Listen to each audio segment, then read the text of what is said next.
everyone. Welcome to Hello, another everybody. beautiful night of Late Night with Chefs, starring Truffle Boy and co-host Doug, or vice versa, and our beautiful guest chef tonight, Troy. How you doing, Chef Troy? He's got his beautiful True Cooks hat on, always repping. This is what we do. This is our industry. Oh, hell yeah. I love seeing that. How are you doing tonight, Chef? I'm doing great. Hell yeah. Good, Say hi to all our viewers listening in. Hello, viewers. How are you guys doing, everybody, tonight? We're going to get this podcast rolling. We're going to learn a little bit more about Chef Troy and what he's got going on in these times. So, Chef Troy, welcome to our beautiful podcast.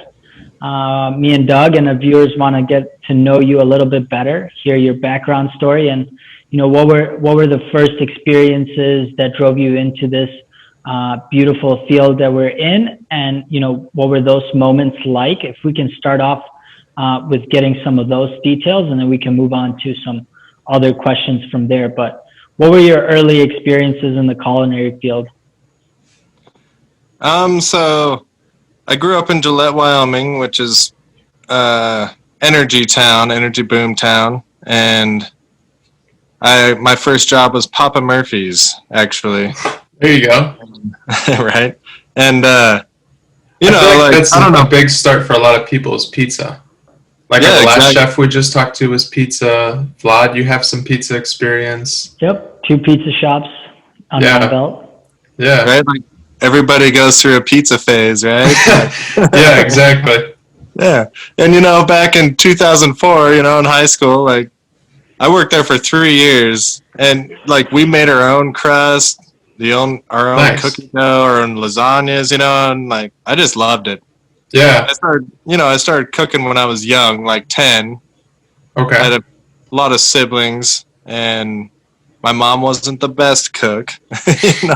I hope she doesn't hear that, but no, mine wasn't either. So my dad was the cook in the family as well. My mom had 2 specialties, and that was it. That's us.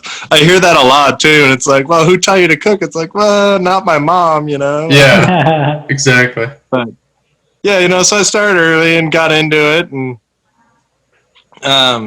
when I turned 18 and after I graduated, I moved up to Billings with my adopted dad, and got into construction after that, which is a long period, by 6 years, but yeah, and then I just was tempted by the money, and after 5 years of doing construction, I just started to put myself through, I started to study, and honestly, I love Alton Brown. He's one of my favorites. That's my OG mentor as well. No, I was going to say, that's the first backyard barbecue. Yeah. Good Eats and Good Eats. Yep. Exactly. Yeah, and that's I started watching him more and more, and I already watched him growing up, in the 90s and 2000s, and just started learning the terms and techniques of everything, and finally got to start when I was about 26. My first mentor, he gave me a chance, and I did a 3-month stage, which is weird in Billings, Montana. Steak and potatoes bullshit, and they're oh, you're doing a stage, you're working for free, and at the same time I'm working concrete, and I just go there Friday, Saturday nights and work at this restaurant with him for free. 3 months. Wow. Yeah, and I just wanted to get into the industry, and I wanted to do what I love and what I'm passionate about, because I went through a divorce at the time, so I was in that divorce state of mind, it's time for me to make a change and finally do what I want to do, and he gave me the chance, and after 3 months I got a full-time position, and I worked part-time concrete 6 to noon, and then went home, took a nap and shower, and then went to work at the restaurant from 1 to 10 or 11, 1 to close. And did that for another 6 months or so, and then back at it at 6 a.m. the next morning. Yeah, but it was fun. I fucking love this job. And then finally, after 6 months of doing that, it just started it wears on you mentally and physically. And so I quit concrete and I got another job part-time at another local restaurant, just lunch. So I'd work lunch there and go work full-time nights. But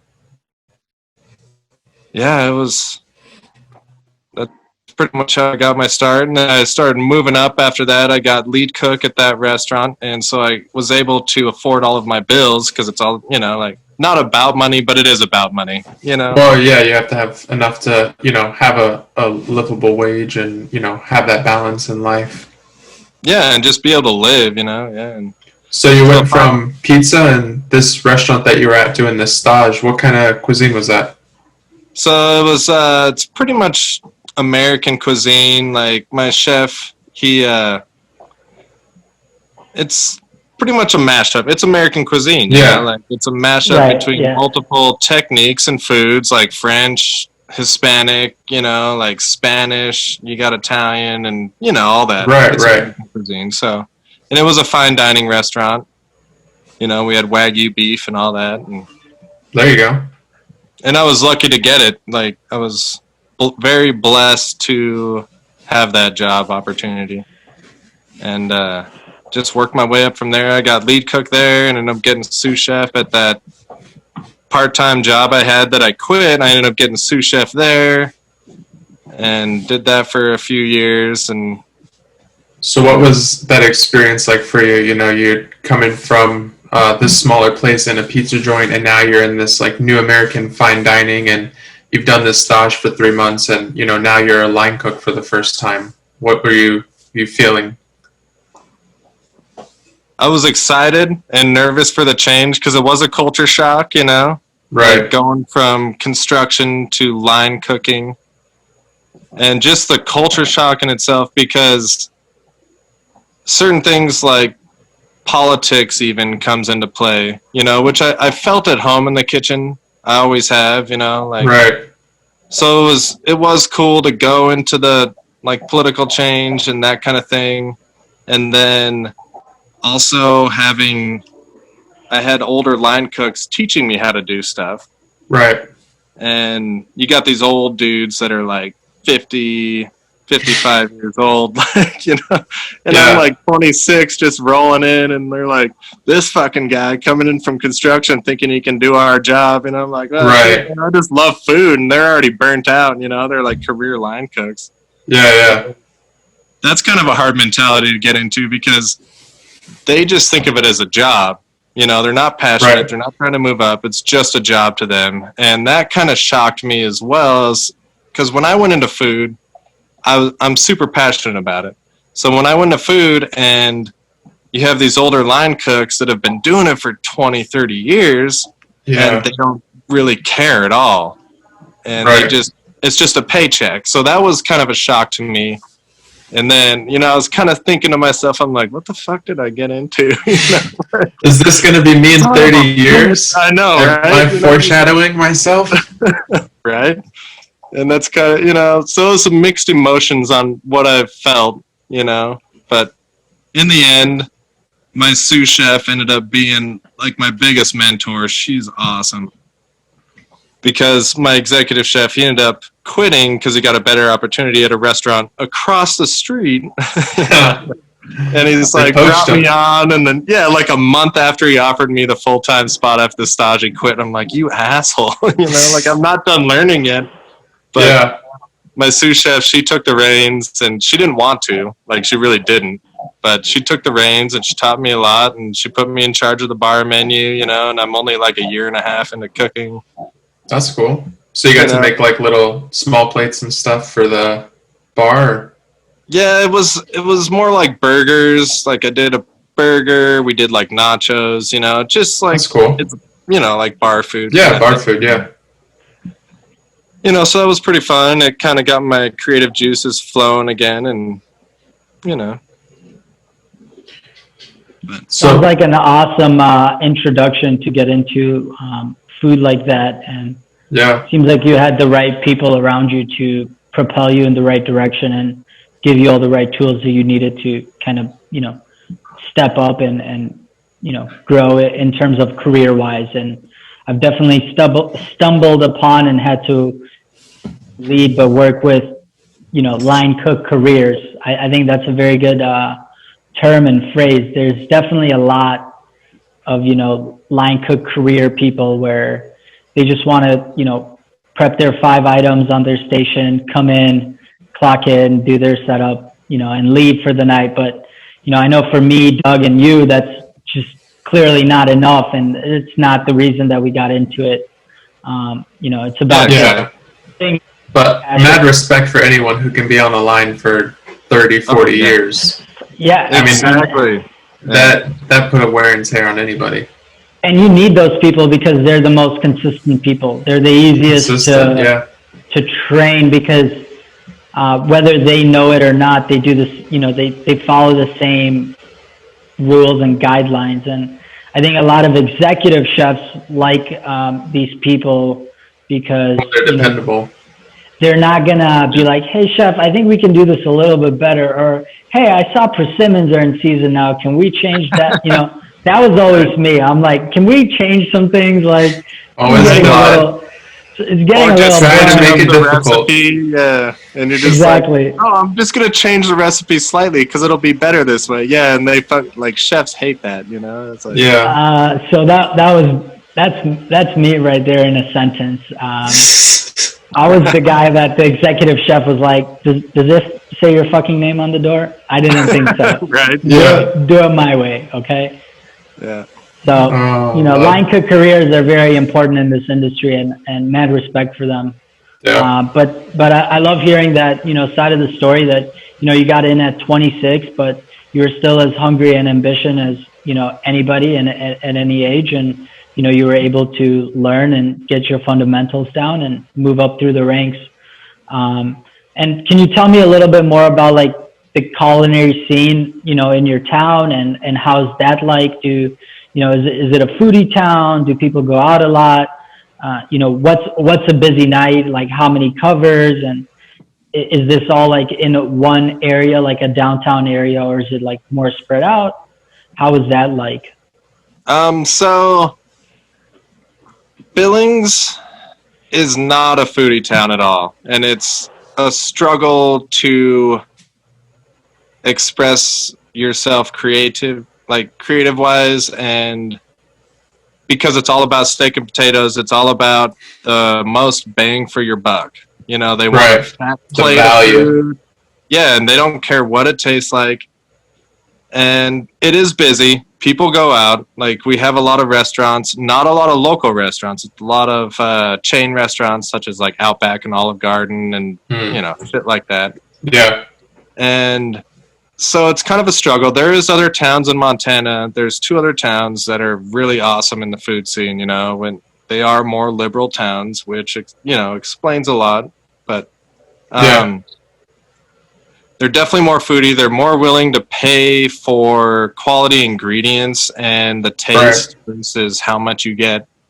But I've been blessed. Like I've got this job at the golf club last May as chef de cuisine, and I'm able to do a menu. I do a new menu every month, so I can like kind of show these people and kind of experiment on them, if you will. Like, here, just eat it. You're gonna fucking like it. Just eat it. Right? Yeah. And like I have a beer dinner coming up in 2 weeks, and my executive chef, he just kind of lets me do my thing, Like, That's he's already got so much other responsibility. I've never been in a club environment, which is a totally different culture than a restaurant environment. And this is the first time I've been in the club environment. And I've done dinners, like I've done some wine dinners with like 6 courses, 7 courses. And my executive chef, he's just like, oh yeah, he's like, he'll send out the email to all the members, right? And I'm like, do they know what's on the menu? And he's like, who gives a shit? It's like, they're going to pay their price and they're going to eat what they get. If they don't want it, they won't eat it. I worked at a country club, and you're right about that. It's right. Yeah. And it's crazy, but it's so awesome though at the same time, because I get to show these people like, oh my God, it tastes good. And most of them are receptive towards what I bring to the table. Like, you are always going to get people that don't like it, or don't even want to try it because it looks different or weird. This is way too many colors. I can't eat this. Right? Yeah. I need brown and white. That's it. Right. Yeah, but it's cool though because I'm still educating them, and I feel like I'm opening their minds to trying different food or trying food that's actually normal in other places, and they're Right. like, oh my god, this tastes amazing. Like I did a taco dinner, a six course taco dinner, and they were eating tripe, and they were eating jowl, and they were eating offcuts of meat that they didn't know Guanciales. about. Wow. Yeah. Yeah, and like it was just awesome. Big props to you to do that, because I know that Yeah. country club members are usually 45 plus, and Oh yeah. pretty Yeah. much if they didn't eat it in their childhood, they're not eating it in their adulthood. Yeah. Well, and big Exactly, props yeah. for sure. I mean, that takes courage. I know when I worked at the club, the members are the ones who run stuff. So if they don't like you, if they don't like what you're doing, you're gone. You're out. There is no. The members are in control. So that's big courage too. That's awesome. Yeah, because it's nonprofit. Like Right. they pay. They're not looking to make money. You know, they pay. Right. That's one of the members I was talking with. He's like, this is our safe place. You know, we come here because we know it's good, and they pay the membership fee, and it's cool that they like it. You know, Right. And certain menus I put out, they don't like some things, but I change it every month. So I'm just like, all right, that's coming off the menu. You know, like Right. obviously I have I call them untouchables. Yeah. My chef's like, you can't touch the Cobb salad. You can't change this.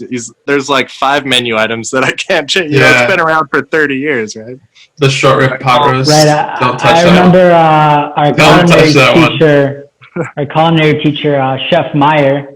Shout out to Chef Meyer. But you know, when we were going through like menu matrix, you know, you have your stars, you have your horses, and then you got your dogs, and Yep. there's got to be a fine balance between everything to, you know, not only maybe bring in new people or keep the people that want to eat creatively happy, but also, you know, the OGs or the people who are less lenient, keep them happy as well. And there's always that fine balance. And it's really awesome to see that you're able to, you know, have that connection. I know Doug was saying that, you know, he worked in a hotel and he would have some guests stay for like 45, you know, days with him. And he got to know what their palate's like. What are they going to like? Yeah. You know, what's some things I can, you know, maybe send on the house that they wouldn't have otherwise tried, but it's close to what their taste buds is. And is it the same kind of experience where, like, you know, you got the same club members coming in and talking to you and giving you like good feedback, and you're able to really accommodate them to the highest level versus, you know, like you going out to a busy restaurant where it's like any modification you made, the line cooks in the back are bitching you out like, this fucking guy doesn't want dressing or everything on the side or what is, you know, but if you know that, you know, Jim or James don't like dressing or like a certain amount, you're more like open to, like, you're like, yeah, that's fine. That's James. Like, what do you want from him? He wants everything on the side. He wants to make his own salad. There, you know, so is it the same? Is it a little bit different? How's that vibe? It's pretty close to the same because like we have certain members, like when I change the brunch menu every few months, and we have a prominent, like, we have generations of members. So the club's been open since 1905. Oh wow. And yeah, so we've got generations of members. Yeah, and yeah. like, oh, my great grandpa was a member, you know, like whatever, you know, it's like. And he had the same turkey sandwich, and I swear to God, if I don't get this turkey sandwich. Oh yeah, and they order shit, and it's like, oh, it's fucking, you know, like Bent's or something, you know, just for example, and it's like, yeah, just a random name, and they always order like you know, when they come in for brunch, they're getting extra crispy bacon, they're getting cold butter cut from the fridge, you know, they don't want the packet, and it's like, oh yeah, you know, like you already know, and that's exactly what you were talking about with the hotel. You already know what these members want, and this guy's been coming here since he was like 10 years old for like 50 years, you know, it's insane. That's crazy. Yeah. But at the same time, you know, it's cool that they try newer stuff at like a dinner or something, you know, he's trying some short ribs that I did with like brown butter peas, and he's like, I don't know what brown butter is, you know, but he ate it and he thought and that's what he gets every night. And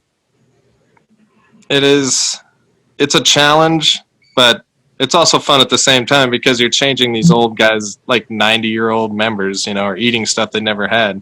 Yeah, But that's awesome. That's amazing. That sounds really rewarding. it is rewarding and it's fun. But at the same time, you know, you got the shit that's like all these golf, you know, we have a Thursday night golf club. Every Thursday night is men's night. And there's a lot of men's nights. Let's just say there's like 3 men's nights. Like there's no women involved in any of this, which is also, you know, kind of a culture shock going into the club. It's like, oh wow, you know, the world is definitely chauvinist, you know, and like all these guys, they have prominent business around town. Like they're all like big head people, you know, like we have judges. And it's just kind of crazy to me that they're still stuck in that way, but they're like, oh, this guy's wife or whatever. They're like, who's her husband? And it's like, that's just weird to me, you know? It's like it goes off the man. And it's like, you know, like I've never been in the rich community, you know, like I've done fine dining, but you don't really have the connection with the wealthy white men that I have had in the club. And that's definitely a little weird and kind of off-putting at times. You know, it's like, like, I don't know if I'll ever work a club after this job, you know, like kind of thing. Yeah, it's definitely a different culture with the members. I know it was like that. I was at a club that actually hosted the PGA Tour one year, and it was just the ideas it's just a different mindset, very different mindset. It is, and these people just run everything, and it's like, oh my god, these people are like, what the hell? You know? Yeah, like don't mess up that turkey sandwich. Right.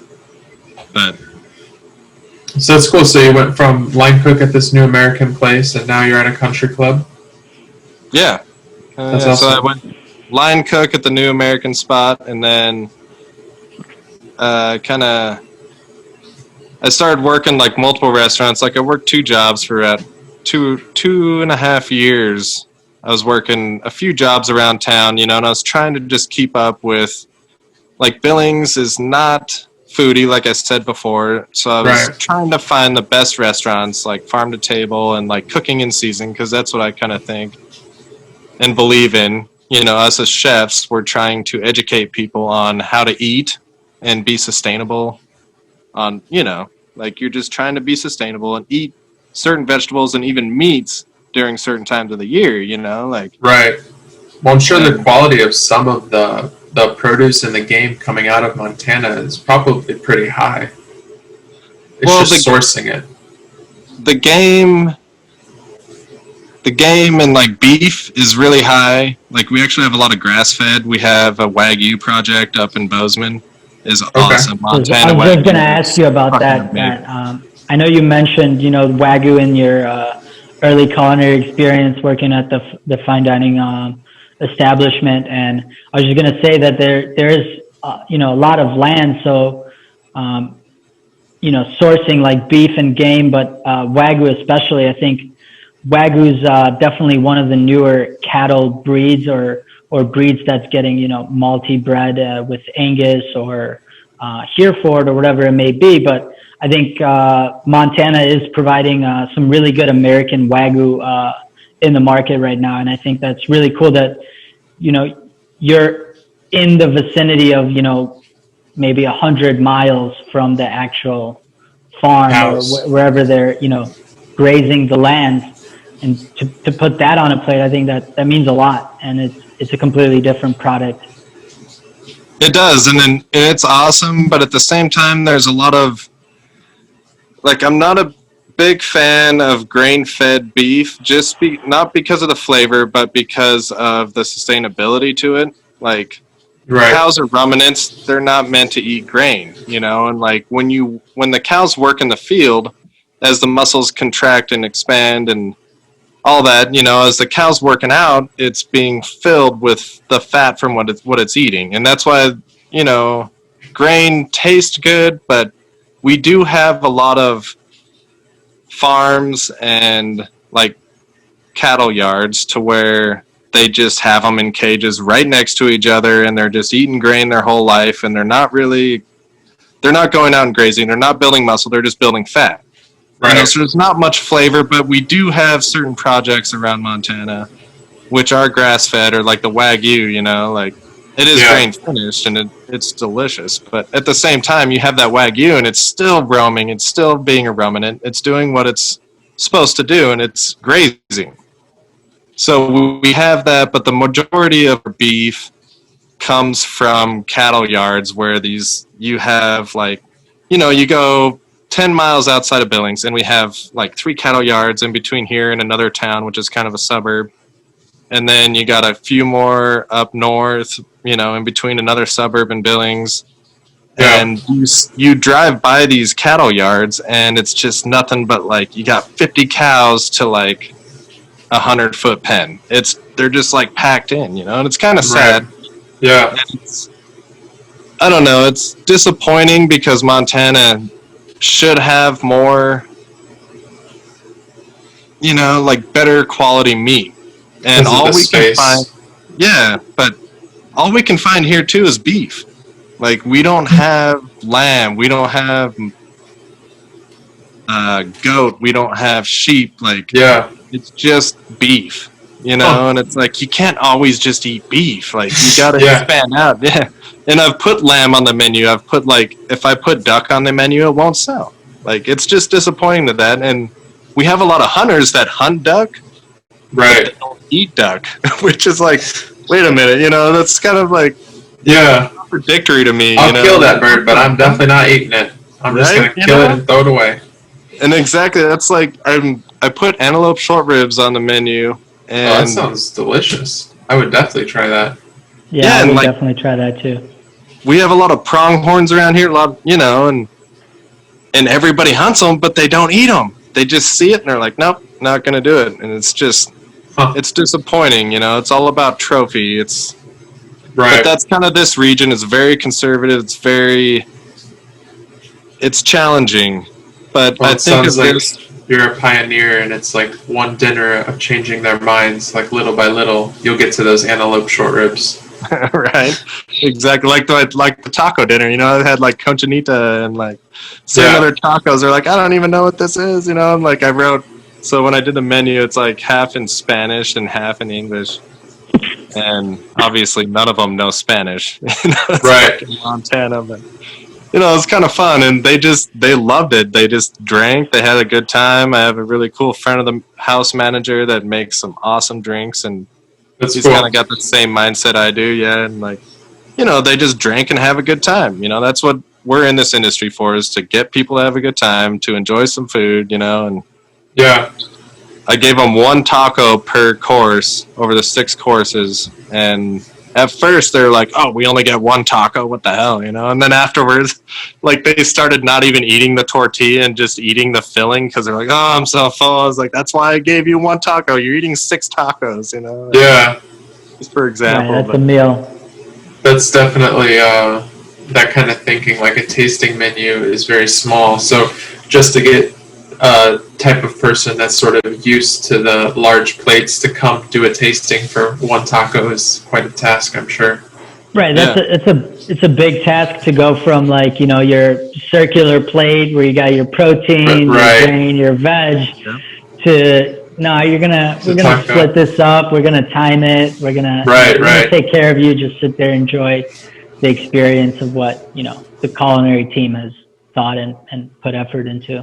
Yeah. That's amazing to hear, and it's awesome to hear, that there is still a lot of movement and a lot of, farm to table and chefs that are, trying to get different product into their states or want people to see that, you can hunt the duck, but duck tastes delicious. You just gotta, make it right and not overcook it or what it may be. But like you said, it's a very conservative state, and I feel like a lot of the people were just like, bred to enjoy a certain thing, and you're almost taking a bigger task than even some chefs in Chicago that all this stuff people know, like people that go out to eat, they know what a lot of this stuff is, but somewhere in Montana, you have to like embrace that and educate, your consumer.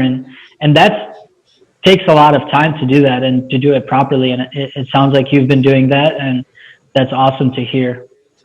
Yeah, and it's not just the consumer. It's also like the server staff, you know, like they don't know what even like a cassoulet is. They don't know what agrodolce is, or you know, certain things that like we think everybody should know. Right. You know, and at first when I first hit the industry, you know, I did all my studying and shit, you know, and I knew all this stuff, or like even just simple terms like confit, you know, like when I first hit the industry, I was like, oh, I know this, and I haven't been in the restaurant industry, and then I got frustrated at it, and I got kind of mad at it. What are you people doing? I know, right? But the farther, the longer I'm in this industry, the more I just want to teach people, and I'm like, okay, guys, you know, and then the more excited I get almost, and it's like, okay, you know, confit is this, or cassoulet is this, you know, or like you have, I don't know, like even Hasselback potatoes, which seems so simple, and they're like, I don't know what that is. Remind me again. And I'm like, oh, you know, it's just like, it's like a badass baked potato, basically. You know, exactly. like you just put it in terms for them. You know, it's kind of fun. Like it's more exciting now the more I'm in it versus me just getting frustrated over it. You know, because that never worked. It's not how you teach people. You know. And that's getting on that subject a little bit later on, like the leadership. I'm very interested to see like what mentors led you into your leadership roles, and you know what foundation they laid on you to be a good leader. Because otherwise, I don't think you'd be able to, you know, have these jobs that you do have at that level of management. But going on to your like early learning stages, you know, what books and what material would you recommend that, you know, what did you gobble up in terms of material or mentors when you were like getting into this field? Who were the pioneers that, you know, opened your eyes into agrodolce and cassoulets and, you know, mother sauces and what it may be? What were those textbooks or education that, and how'd you like find it? I think that's also a very important tool, is how to find this education and you know, what's inspired you to even embrace that education. So like I said, Alton Brown was like, I've been watching him since I was a little kid, you know, like he is just the way that he produced food and his thought process on how to make good food, like with the science aspect, you know, that really, because I love science, it's like, you know, one of my favorite things. And that was a big push into it, and that's kind of what got me passionate about food. And later on, when I started getting more like heavily into studying and stuff, Sean Brock, like the Heritage, I just got the South cookbook last summer. Awesome. Just hearing him talk about it. But one of the main influences is Dan Barber. Like The Third Plate, his book, The Third Plate, I've read it. I'm on my 4th time right now. Like that book is so awesome because you can just learn so much, and it's not really about cooking itself. It's just about food and where it comes from. And it is the epitome of farm to table and what he's trying to do and what he's done. Like, I love the book. That's one of my favorite books. Edward Lee is another one of my favorite chefs. He does a lot of cool stuff because he's got like his latitude cooking ideas, you know, like his family is from South Korea and like he lives in Kentucky now, but it's along the same latitude line, right? So you grow the same vegetables and fruits, and it's crazy to think about because you have all the like fermentation, for example. They have kimchi, sauerkraut, and other things along the same latitude line, but these different cultures fermented in a different way. And that's kind of a cool thing to me. Rene Redzepi is pretty awesome. I don't really have a lot of chefs that I've worked under that have taught me a lot. It more comes from reading, because here in this town it's kind of hard to get a chef it's so meat and potatoes driven that to have a chef here that actually does what he wants to do. Like my first mentor, when I first started working for him, he did whatever he wanted to do. Like, he worked up in Big Sky for a long time, and working up there, you're working for more celebrities, so you're working for other cultures versus a Montana culture, you know? And so when you're working for celebrities, you get to do whatever the fuck you want to do because they love food. Like, they're cultured, right? Like, Right. I mean, Right. and then he comes to Billings, and he's not able to do that, so it's hard to learn from somebody that kind of gets pushed back themselves, I guess, is what I'm trying to say. Right. But as far as like numbers wise, I've learned a lot from chefs here, like how to, you know, like food cost or, you know, order or just manage a restaurant in general. Like, Yeah. I've had more mentors like that have taught me about the numbers side, I guess, the numbers game of it. But And I think that would be a little bit different in the Chicago scene, is like there's going to be a lot of chefs that will teach you all these molecular stuff, but when it comes to costing, you know, sourcing and that, they're not going to tell you anything.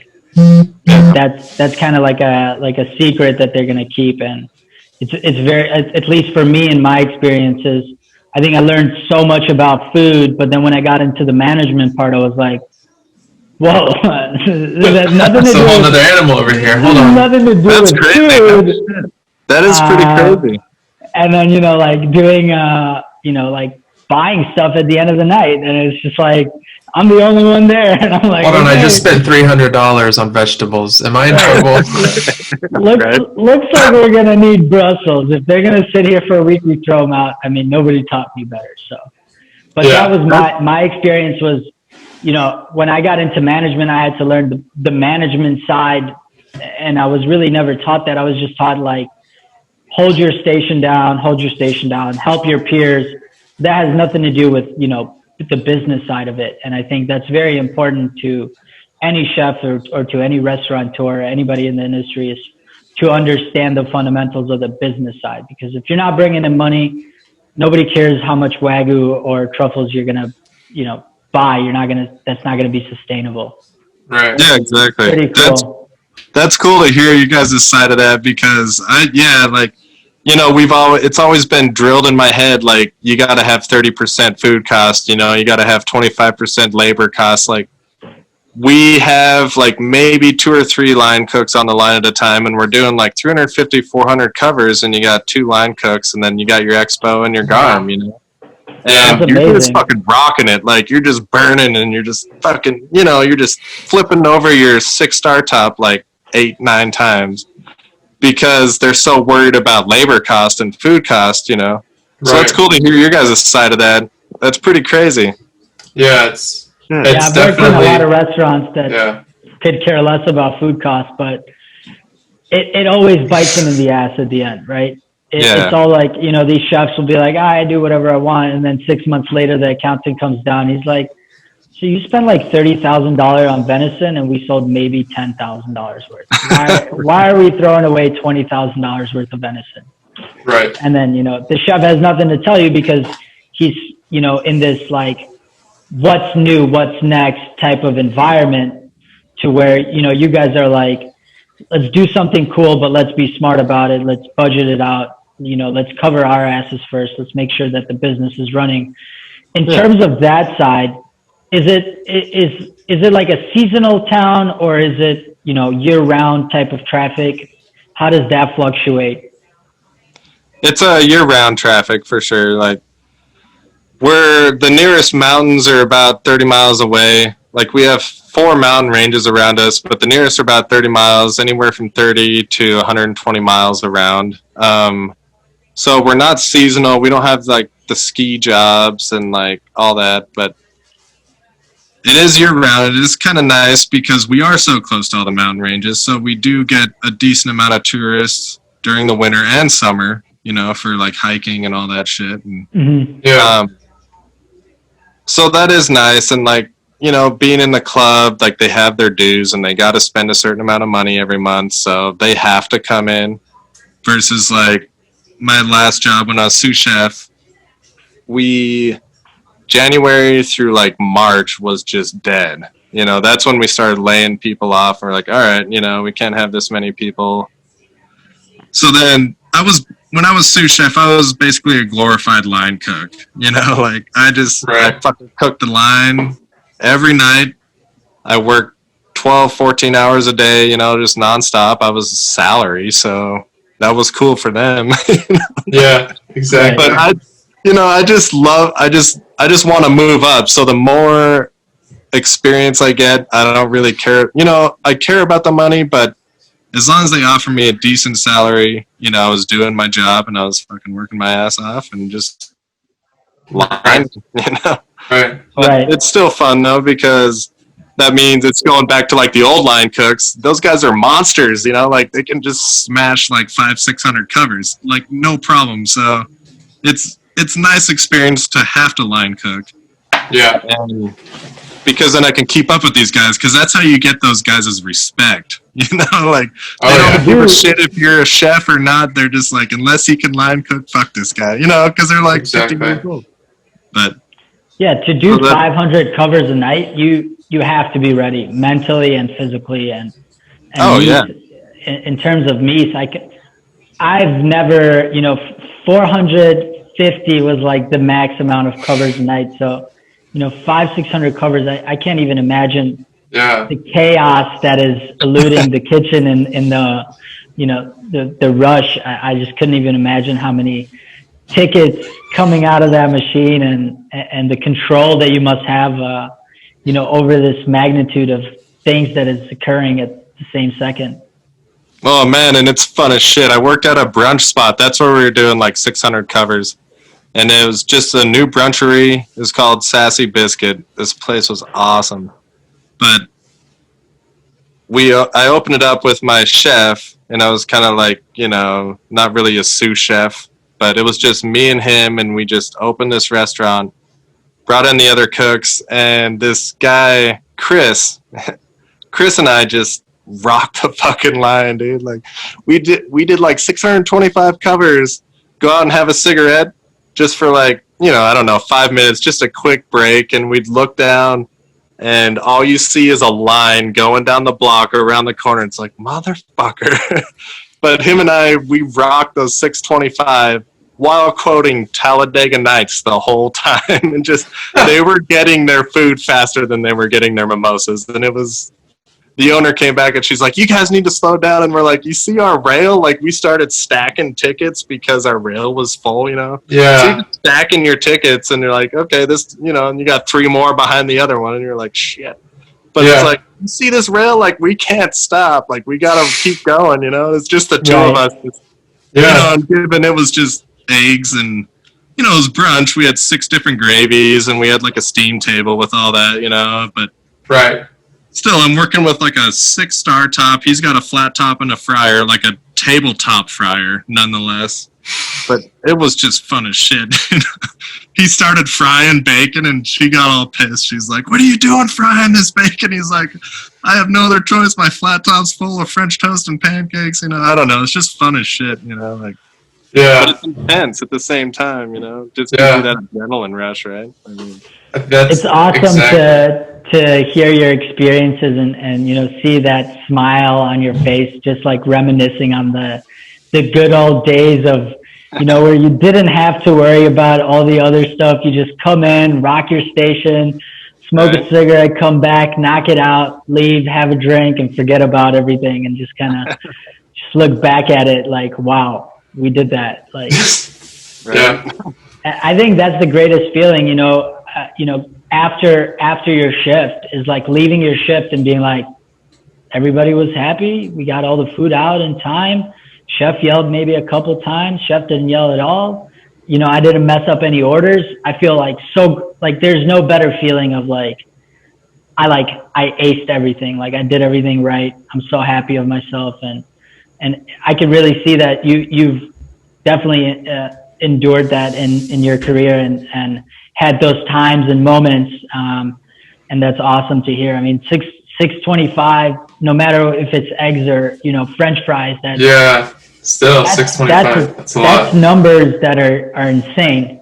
And it's a very very hard.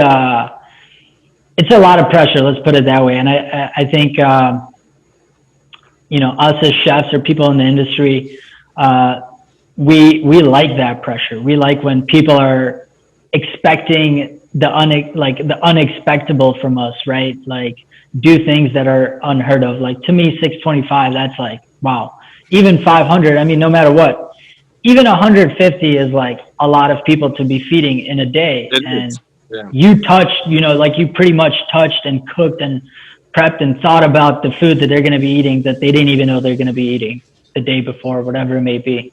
So that's amazing. So kind of getting off that topic and getting on your amazing early experiences in culinary, I want to jump on, the big red elephant in the room, which is COVID. And, me and Doug and the viewers are very interested to see how did COVID affect your, the industry in Montana? How is the community rooting for, the small restaurants to survive? I know you were mentioning there's, a lot of chain restaurants. What have you seen? Are like they surviving? Are they doing good? Are they thriving? And kind of what was your work situation like during these, COVID shutdowns and this ongoing COVID, situation that we're in?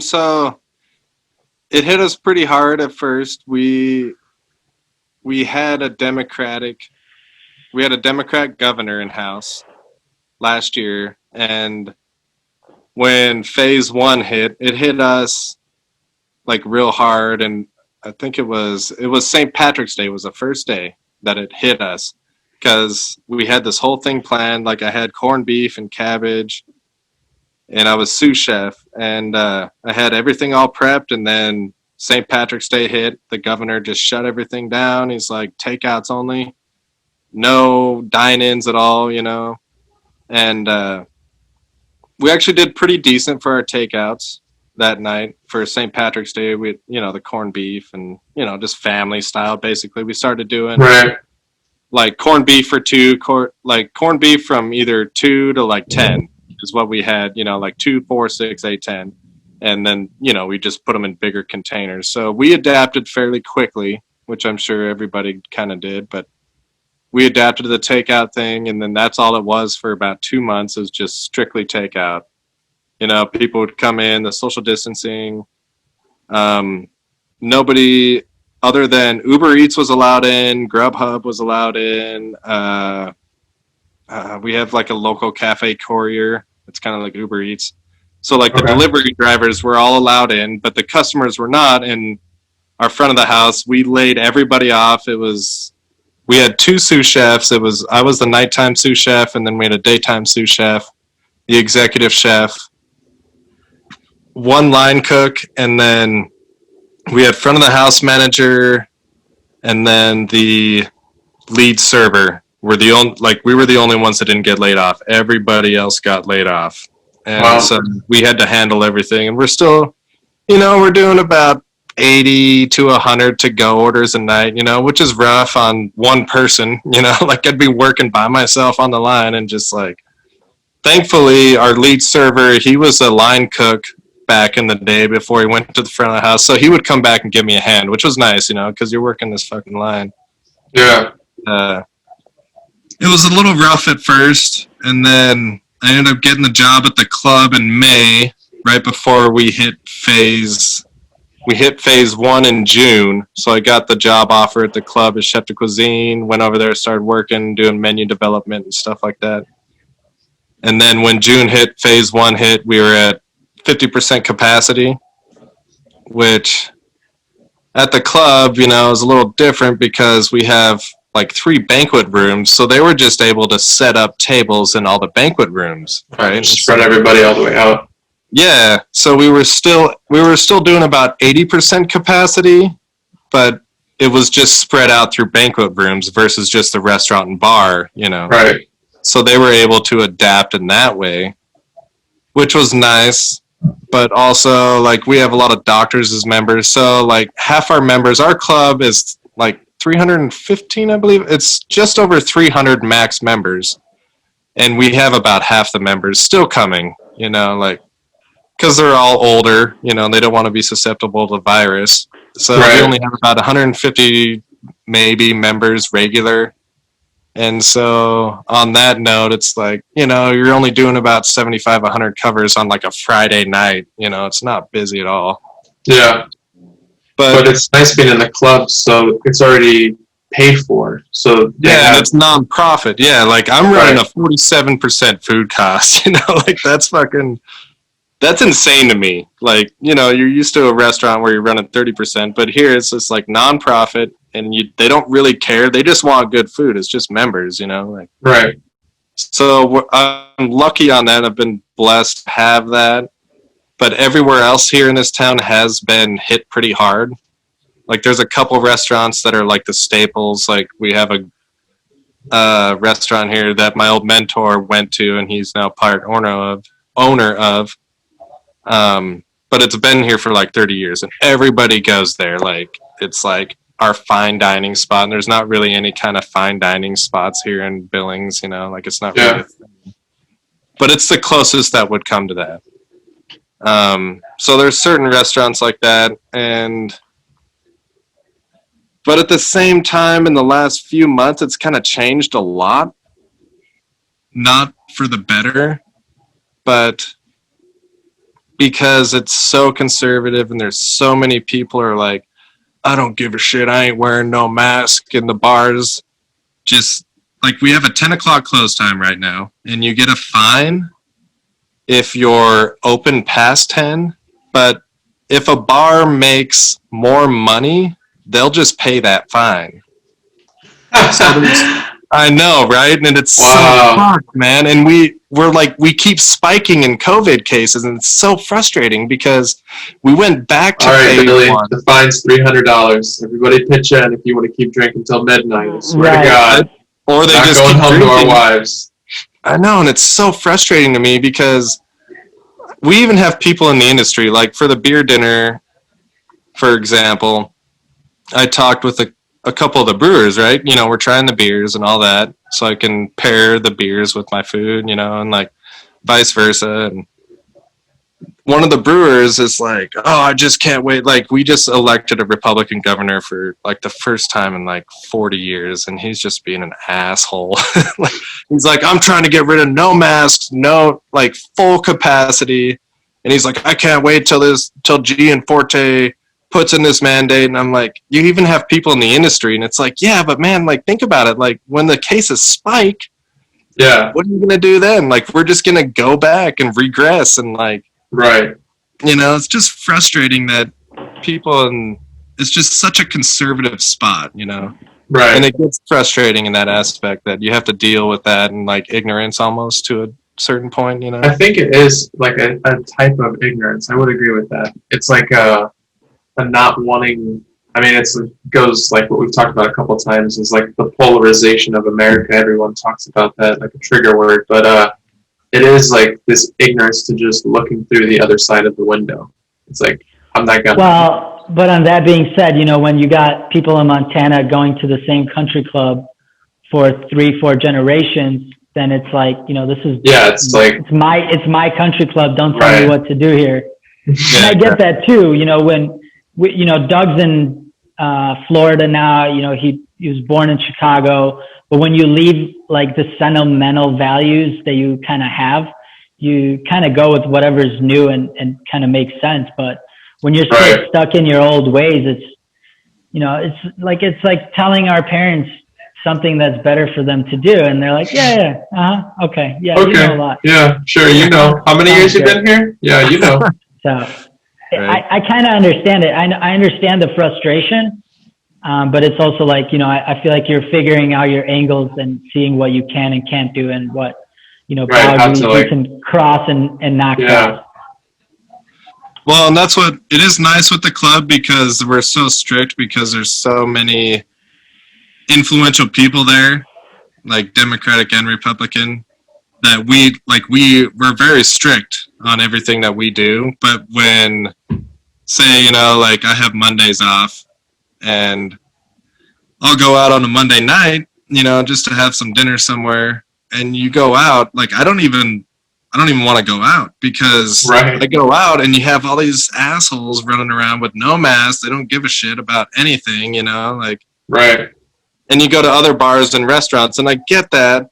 Like, I understand it to a point. Like, they want to make money, but at the same time, it's like, if you don't follow the rules and don't abide to the virus, like, the virus is controlling everything. Like, it is, you know? Right. It's not a party controlling it. The virus is what's controlling us right now. Well, that's what, yeah, exactly. And it's like, it's just frustrating to go out and you see everybody else not caring, and you put so much thought, especially being in the industry. And most of these people haven't probably never had an industry job, you know? Right. And they're just disrespectful. And if they did, they probably wouldn't behave that way. yeah, exactly. I feel like everybody, didn't we talk about that before, Vlad? Like a 2-year mandatory industry requirement. After you graduate college, like North Korea in the army. That's what Vlad. But in a better way with the service industry. Not as, because you have more respect for not in the Kim Jong-un way. Right. That's awesome to hear, though, that, the community is still supporting and people are still going out. There's always going to be that asshole that has COVID and goes to the bar with no mask and then infects everybody. And then, like, we had a conversation about that in the earlier podcast. It's like, you don't want to go out because this is happening, and it's kind of almost on you. If you choose to go out, that's kind of happening. So, like, if you get it, there's no one really to blame. And I agree with you. Like, even in Chicago, where there was, patio season and to-goes, I didn't go out a lot because it's like, well, if I'm going to go get something to go, I know, from a chef perspective, right? Like, you're always going to critique anybody's food, no matter if it's yours or somebody else's. But especially if you get it to go, you're going to be like, I would have done this and this and this and this. And it's like, nobody wants like a smart ass, but in the end of the day, we understand we still need to support. And I think, doing as much as you can to support your local community is really good. I have like 6 friends doing to-go menus and everybody wants me to buy from them. And I'm not, now I'm in that predicament and in that situation, like, now you got to get your own to-go menu going, Vlad. Well, I thought about it, but then it's like, I just don't want to be that guy. Like, I was thinking my angle, maybe cookies or something easy, but it's a lot to do. Like, we've talked to a lot of chefs that, didn't have the opportunity to get another job or just jobs weren't that available. And they went ahead and opened their own little, like, small businesses, side businesses. And they saw, like, a lot of great positive feedback from the community. And I think that's really good. And I think that, everybody in the industry needs to be supporting each other now, especially because some people have jobs, some people don't have jobs, and everybody's kind of on the spectrum of, are they doing okay? Are they just making it by? Or are they in complete shit? And are they really going to survive? And it's hard to see when you're, like when you were saying that, it's hard to learn from a mentor that's still like trying to figure out his thing. It's hard to work in a restaurant that's, having its own problems and, flows that are, interrupted. But it's, it's good to see that you're in this environment where you're able to, take all this knowledge that you're passionate about learning and, put it on a menu and, get a 47% food cost on the item that you want to put on and think is going to be a great sell and great for the members. And I think that intimacy that you have with your members is amazing. And a lot of people in the field get that disconnect from it, right? And sometimes, as a line cook or a sous chef or executive chef, you lose this sight of like what you're trying to do, right? Just feed people to have a good time, have them come back. That's as simple, as simply as we put it, but that's all people are looking for to when they go out is get fed with good food and have a good time and a great experience. And I think that's awesome that you're able to provide kind of both and, doing these, like beer collaboration dinners and taco, tasting menus and stuff like that. That's incredible. And it's great and reassuring to hear that, that the industry is strong and it's here to stay. We just have to kind of come together as a community of chefs and industry, food and beverage, personnel, and speak these stories, let people know like, hey, we're doing fine. I think Chef Art Smith said that like it's really important to let people know like, hey, we're doing fine. If we're not doing fine, reach out to us. Like we're gonna help you out. And everybody's story, everybody's COVID story is a little bit different. Everybody's experience is a little bit different, you know, but we all know what a full rail, what that feeling is like. You know, we all know what being in the weeds is like.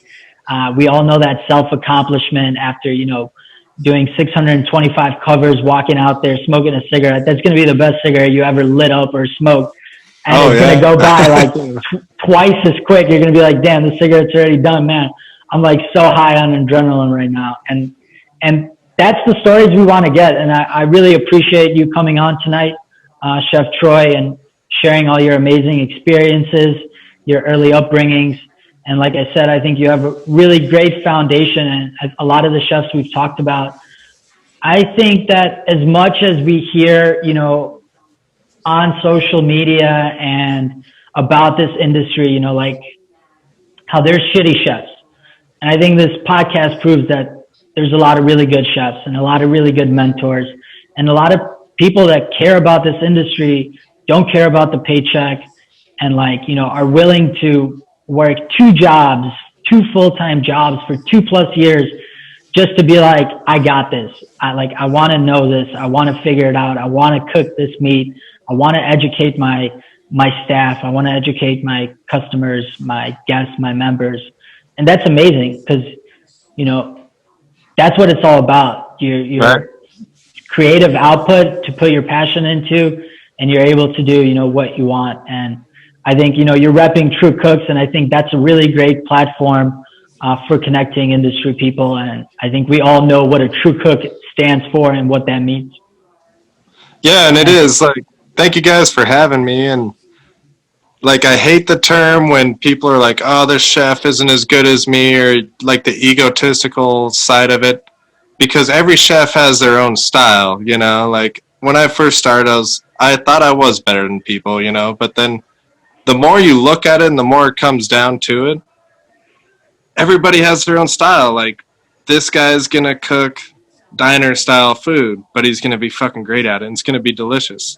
You know, versus like, I like to do my fine dining stuff, but I like to eat shitty diner food, you know? So it's like, you know, there's no such thing as like a shitty chef. Like every chef wants to make somebody happy, and they do what they love. Like they cook the food that they know how to cook, you know? And like, I've learned that through the 5 years. I've only been in this industry for 5 years, but I've learned that through this process, you know, and this experience that I've had, is to not judge anybody, because I've been around so many chefs that just judge other chefs, and it's like, why? Like, we're a community.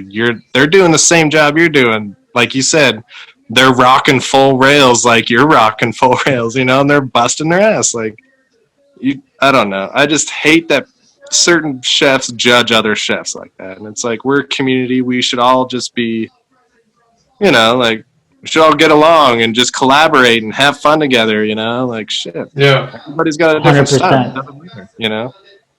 I think that couldn't have been said in a better context, like the way what you just said. I think that's a really good. Perfect. Yeah. Yeah. I think that was very, very well said, Chef Troy. That, you know. Thank you. Well, Chef, before we let you go for tonight, like Vlad said, and, you know, like our viewers, I'm sure, share the sentiments, thank you very much. We do have something that we wanted to start, so you will be our first chef, but we do have one question for you before you go off tonight. And that question is, why 86? Actually, I don't know. That's interesting. Maybe because it sounds terrible. That's a terrible number, though, right? Like, yeah, 86. It's a good answer. They're not going to pick 69. No, right. Exactly. That one's already taken. Huh. Yeah, I mean, just comes off the tongue just right when you just get tired of doing something. You're like, 86, that motherfucker. I don't know, honestly. It does have a good ring to it, yeah. Perfect answer. Thank you, Chef. I think me and Doug were both in the same predicament. It's like, I know what 86 means, and I've used it before, and I never want to use it again. But I have no idea where I first heard it or where it even comes from or what it actually means. So we're just kind of trying to end each podcast, with that question of like, why is it 86? Can we get to the root of, and hopefully one day we will get the somebody answer. Decided to episode 216. Yeah, I can't wait to hear the podcast where somebody has the answer. I'm excited to hear the answer to that one. Like that's why 86? Yes. Yeah, it had to be back in the day where somebody ran out of sun and he's like, 86 that shit. But on that note, I was just mesmerizing into images I was building inside of my mind. But it didn't come out as pretty as I imagined it. But on that note, I just want to thank all our viewers. As always, make sure to follow, like, and subscribe. Check out Chef Troy's beautiful Instagram page. What's the handler's name? Chef Troy? Your Insta page? At Chef Troy Brothwell. Well, you heard it here first. Make sure to like, follow, subscribe, and as always, leave a thoughtful comment. If there's any questions you'd like to ask us or Chef Troy, make sure to hit us up in the DMs or DM Chef Troy directly. But for that, we're going to continue a beautiful podcast, Late Night with Chefs, Truffle Boy, co-host Doug, and our beautiful guest chef, Chef Troy. Thank you so much for everybody tuning in and chilling with us for this beautiful hour and 9 minutes. All right. Thank you, everybody. Have a wonderful night. Stay safe out there. Awesome. Thank you, guys. everyone. Stay safe.